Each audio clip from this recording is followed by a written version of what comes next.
The citizens of Fayetteville, West Virginia awoke to tragedy on Christmas Day in 1945. A fire had consumed the home of George and Jenny Sauter, leaving 5 of the couple's 10 children dead. Or were they before the sun set on that tragic December 25th? Nagging questions arose about the fire, questions that persist to this day, placing the Sauter children at the center of one of American history's most infamous unsolved cases.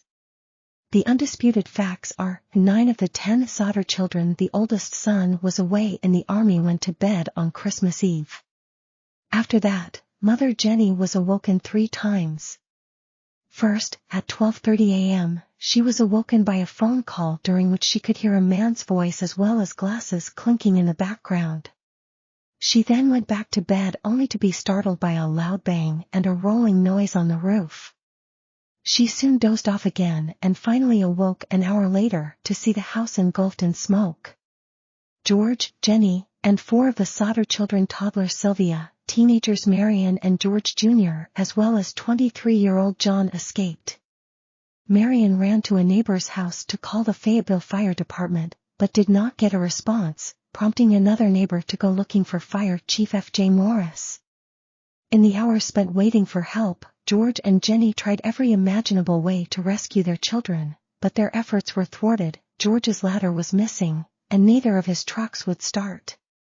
Help did not arrive until 8 a.m. even though the fire department was just 2 miles away from the Sauter home.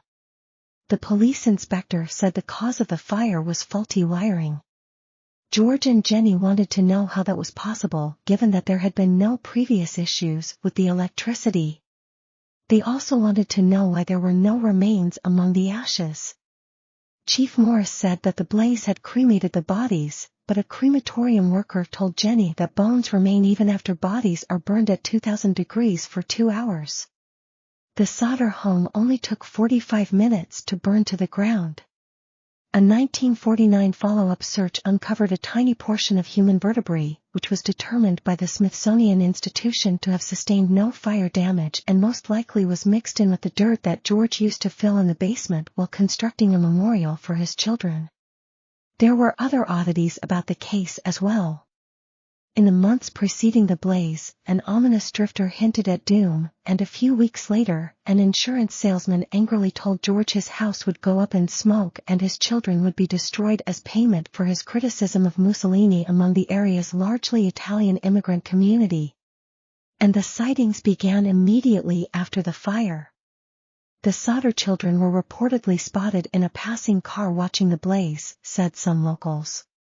The morning after the fire, a woman operating a truck stop 50 miles away said the children, who were with Italian-speaking adults, came in for breakfast. The Sauters contacted the FBI to no avail, and spent the rest of their lives searching for their children, scouring the country and following up on leads. Nearly 20 years after the fire, in 1968, Jenny received a picture in the mail of a young man claiming to be Lewis, but attempts to find him were fruitless. George died later that year.